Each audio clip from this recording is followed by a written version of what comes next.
സങ്കീർത്തനം 55:17-18 ഇങ്ങനെ വായിക്കുന്നു. ഞാൻ വൈകുന്നേരത്തും കാലത്തും ഉച്ചയ്ക്കും സങ്കടം ബോധിപ്പിച്ചു കരയും. അവൻ എൻ്റെ പ്രാർത്ഥന കേൾക്കും. എന്നോട് കയർത്തു നിന്നവർ അനേകരായിരിക്കെ ആരും എന്നോട് അടുക്കാതെ വണ്ണം എൻ്റെ പ്രാണനെ വീണ്ടെടുത്ത് സമാധാനത്തിലാക്കി. ഇവിടെ ദാവീദ് 3 നേരം പ്രാർത്ഥിക്കുന്നതായിട്ട് ഈ വചനം വിളിച്ചു പറയുന്നു. രാവിലെ, ഉച്ചയ്ക്ക്, വൈകുന്നേരം. ദാവീദിന്റെ സ്വഭാവമായിരുന്നു പ്രാർത്ഥന എന്നുള്ളത്. അതെ, ദാവീദിന് നല്ല ഉറപ്പായിരുന്നു ദൈവം ദാവീദിന്റെ പ്രാർത്ഥന കേൾക്കുമെന്നുള്ളത്. അതെ, ശത്രുക്കൾ അനവധി പേർ ദാവീദിനെതിരെ വന്നിട്ടും വചനം വിളിച്ചു പറയുന്നു ദാവീദ് സമാധാനത്തിലായെന്ന്. ശത്രുക്കൾ എത്ര വന്നിരുന്നാലും ദാവീദിന് വിഷയമല്ല. ദാവീദിന് ഉറപ്പുണ്ട്, എൻ്റെ പ്രാണനെ ഈ കഷ്ടത്തിൽ നിന്നും എൻ്റെ ദൈവം വിടുവിക്കുമെന്നുള്ള ഉറപ്പുണ്ട്. ഒരു സംശയവുമില്ലായിരുന്നു ദാവീദിന് പ്രാർത്ഥനയിൽ.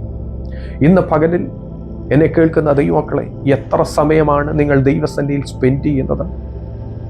മടുത്തുവാതെ പ്രാർത്ഥിച്ചോണം കേട്ടോ. വിഷയത്തിൽ കൂടെ കടന്നു പോകുന്ന ആരെങ്കിലും എന്നെ കേൾക്കുന്നുണ്ടോ? നിങ്ങളുടെ പ്രാർത്ഥന നിർത്തരുത്. അതിനകത്തൊരു ഉത്തരമുണ്ട്. ദൈവം അതിനകത്തൊരു സമയം കൽപ്പിച്ചാക്കിയിട്ടുണ്ട്.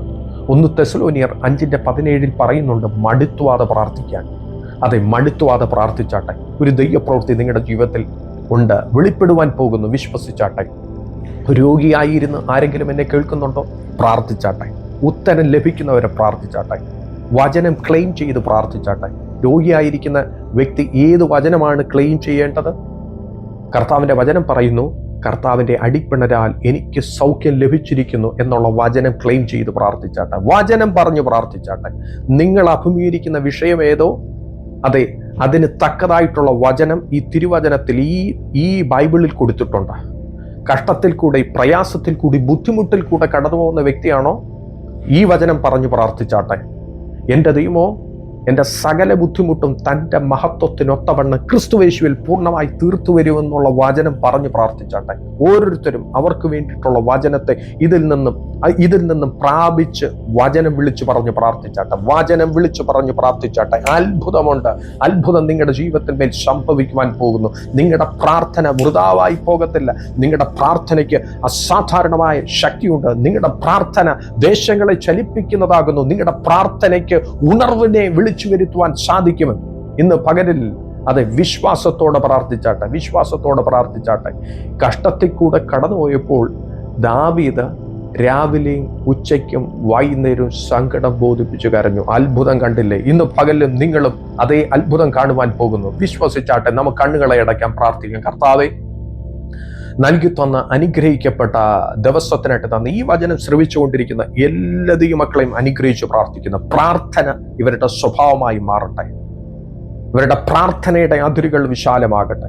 പ്രത്യേകിച്ച് കഷ്ടത്തിൽ കൂടി, പ്രയാസത്തിൽ കൂടി, രോഗത്തിൽ കൂടി ആരെങ്കിലും കടന്നു പോകുന്നുണ്ടെങ്കിൽ അവരുടെ വിഷയത്തിന്മേൽ സ്വർഗത്തിന്റെ ദൈവം വചനമയച്ച് വിടുവിക്കണമെന്ന് പ്രാർത്ഥിക്കുന്നു. കർത്താവ് അടിയന് തന്നിട്ടുള്ള ദൈവിക അധികാരത്തിൽ നിന്ന് അടിയൻ രോഗികൾക്ക് വേണ്ടി പ്രാർത്ഥിക്കുന്നു.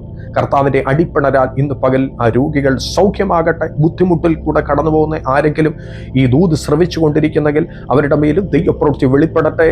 എൻ്റെ ദൈവമോ നിങ്ങളുടെ സകല ബുദ്ധിമുട്ടും തൻ്റെ മഹത്വത്തിനൊത്തവണ്ണം പൂർണ്ണമായി തീർത്തു വരുമെന്ന് പറയുന്ന അതേ വചനം അയച്ചടിയൻ പ്രാർത്ഥിക്കുന്നു. വിടുതൽ യേശുവിൻ്റെ നാമത്തിൽ സംഭവിക്കട്ടെ, സംഭവിക്കട്ടെ. പുതുവഴികൾ, വാതിലുകൾ തൻ്റെ മക്കൾക്കായി കർത്താവ് ഒരു പുതുവഴിക്കായി ആഗ്രഹിക്കുന്ന മക്കൾക്ക് പുതുവഴികൾ തുറന്നു വരട്ടെ. ദൈവപ്രവൃത്തികൾ വെളിപ്പെടട്ടെ.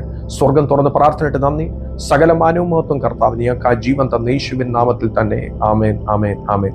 ഈ വചനത്താൽ ദൈവം ഏവരെയും സമൃദ്ധിയായി ധാരാളമായി അനുഗ്രഹിക്കട്ടെ.